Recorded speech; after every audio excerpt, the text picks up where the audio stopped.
ہم شدید مذمت کرتے ہیں ان لوگوں کی جنہوں نے محمد الرسول اللہ صلی اللہ علیہ وسلم کے خلاف کوئی جملہ کہا، یہ ہماری محبت کے خلاف ہوگا۔ حضرت امام مالک رحمت اللہ علیہ سے کسی نے سوال فرمایا کہ اگر تیرے نبی کے خلاف کوئی بات بولی جائے تو تمہیں کیا کرنا چاہیے؟ حضرت نے فرمایا ہم اس کا جواب دیں۔ فرمایا مجھ میں ہمت نہیں ہے جواب دینے کی۔ فرمایا کم سے کم اپنے نبی کا تقدس بیان کرو، پاک دامنی بیان کرو۔ فرمایا مجھ میں یہ بھی طاقت نہیں ہے۔ تو پھر امام مالک فرماتے ہیں کہ تیرا زمین پر رہنے کے بجائے زمین کے نیچے چلے جانا بہتر ہوگا، تو لائق نہیں ہے کہ تو زمین پر رہے۔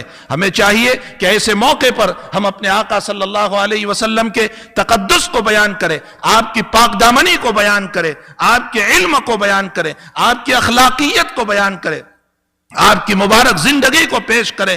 ہم خود ہی اپنے آقا صلی اللہ علیہ وسلم کی زندگی سے ناواقف ہے۔ دوسری بات، اس سے پہلے بھی اس طرح کا مسئلہ ہوا اور اس موقع پر ایک بہت بڑا ایک اجلاس ہندوستان میں سہارنپور میں بلایا گیا، اور جس کی صدارت میرے پیر استاذ محترم حضرت شیخ مولانا محمد یونس صاحب جون پوری رحمت اللہ علیہ نے فرمائی تھی، اور ایک بہت بڑا مجمع تھا جس میں 2 لاکھ سے قریب آدمی جمع ہوئے تھے، اور آقا صلی اللہ علیہ وسلم کے خلاف جو ایک غلط قسم کی تصویر بنائی گئی تھی، اس مجمع کے اندر حضرت شیخ نے پورے مجمع سے ایک سوال کیا تھا کہ یہ بتاؤ کہ یہ لوگ کیوں نبی کے خلاف بول رہے ہیں؟ پھر حضرت نے فرمایا ان لوگوں کو جسارت اس لیے ہوئی ہے کہ مسلمانوں نے اپنے نبی کو چھوڑ دیا ہے، ہم نے خود ہی اپنے نبی کو چھوڑ دیا، ان کی اطاعت کو چھوڑا، ان کی فرما برداری کو چھوڑا، ان کے اخلاق کو چھوڑا، ان کے کیریکٹر کو چھوڑا، ان کی وفاداری کو چھوڑا، ان کے نقش قدم پر چلنے کو چھوڑا۔ اس کی بنیاد پر یہ سارے، ابھی 10 دن پہلے کا واقعہ ہندوستان کا میں آپ کو بتاؤں کہ ایک پولیس افسر کو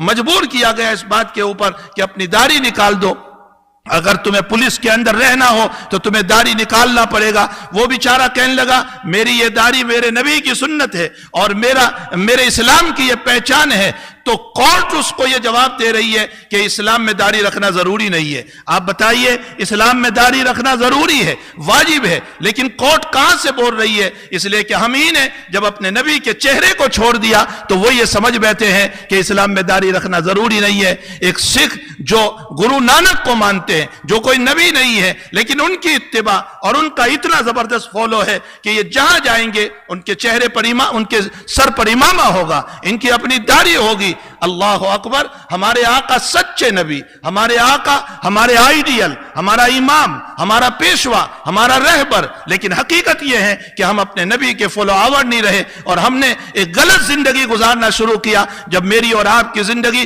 غلط رخ پر چلی تو لوگوں کو ہمارے نبی پر بولنے کا موقع ملا۔ یاد رکھو، اسلام کی بدنامی ان لوگوں کی وجہ سے نہیں ہے، اسلام کی بدنامی مسلمانوں کی وجہ سے۔ ہم نے خود ہی اپنے آقا صلی اللہ علیہ وسلم کو بدنام کر دیا۔ ہم ذات میں لڑے، ہم بات میں لڑے، ہم قوموں پر لڑے، یہ فلاں کا ہے، یہ فلاں کا ہے، یہ ہمارا نہیں ہو سکتا، یہ دوسری کنٹری کا ہے، یہ دوسرے ملک کا ہے، یہ دوسرے اسٹیٹ کا ہے، یہ فلاں مسجد کا ہے، یہ ہماری مسجد کا نہیں۔ ہم کرسی پر لڑے، ہم عہدوں پر لڑے، ہم ذاتی مسائل پر لڑے، جس کی بنیاد پر ہمارا شرازہ بکھر گیا، ہماری طاقت ختم ہو گئی، ہماری بولنے کی ہمت ختم ہو گئی۔ اللہ تعالیٰ قرآن کریم میں فرماتے ہیں لا تنازعوا فتفشلوا وتذهب ريحكم، اختلاف نہ کرو ورنہ میں تمہاری طاقتوں کو ختم کر دوں گا اور دوسروں کو تم پر غالب کر دوں گا۔ آج یہی مسائل ہمارے ساتھ ہو رہے ہیں، اس لیے ہم کچھ نہیں کر سکتے، کم سے کم ہم اپنی زندگی کو حضور پاک صلی اللہ علیہ وسلم کے مبارک طریقوں پر لائے، اپنی زندگی کو صحیح بنائے۔ ہمارا چلنا پھرنا، اٹھنا بیٹھنا، ہماری ہر ادا، چاہے مارکیٹ ہو، بازار ہو، دکان ہو یا کہیں شاپنگ ہو، ہر جگہ پر ہمارے چلنے پھرنے سے آقا کی جھلک آنی چاہیے کہ یہ محمدی ہے، یہ دھوکہ دینے والا نہیں ہے۔ مجھے ابھی 2 دن پہلے آپ ہی کے وہاں کسی صاحب نے ایک واقعہ بیان کیا کہ ان کے والد صاحب یا ان کے چچا کے پڑوس میں ایک یہاں کے گورے صاحب رہتے تھے، اور ان کا معمول تھا کہ وہ جو بھی اپنے گھر میں پکاتے وہ ان کے گھر پہ بھیجا کرتے تھے۔ نتیجہ یہ ہوا کہ اس کھلانے کے نتیجے میں اتنی محبت ہوئی کہ اس کے مرنے کے بعد اس آدمی نے تو زندگی میں، اس مسلمان نے زندگی میں ایک مرتبہ یوں کہا ہوگا کہ چچا بھیا کبھی آپ مکان بیچے تو ہم ہی کو بیچ دینا، لیکن اس کے انتقال اور اس کی موت کے بعد ان کے بچوں نے یہ کہا کہ میرا باپ یہ ول نامے میں اور وصیت نامے میں یہ لکھ گیا ہے کہ میں نے ان کی روٹی کھائی ہے، اس لیے میرا مکان بیچو، تو اسی مسلمان پڑوسی کو بیچنا، اور صرف بیچنا نہیں، جو عام ریٹ چلتا ہوگا اس سے 2 لاکھ کم کر کے ان کو دینا۔ بتائیے 2 روٹی کھانے والا یہ عیسائی جب اسلام کا اتنا تابع ہو سکتا ہے تو کیا محمد الرسول اللہ کے اخلاق پیش کریں گے تو ان کے دلوں میں ایمان نہیں اترے گا؟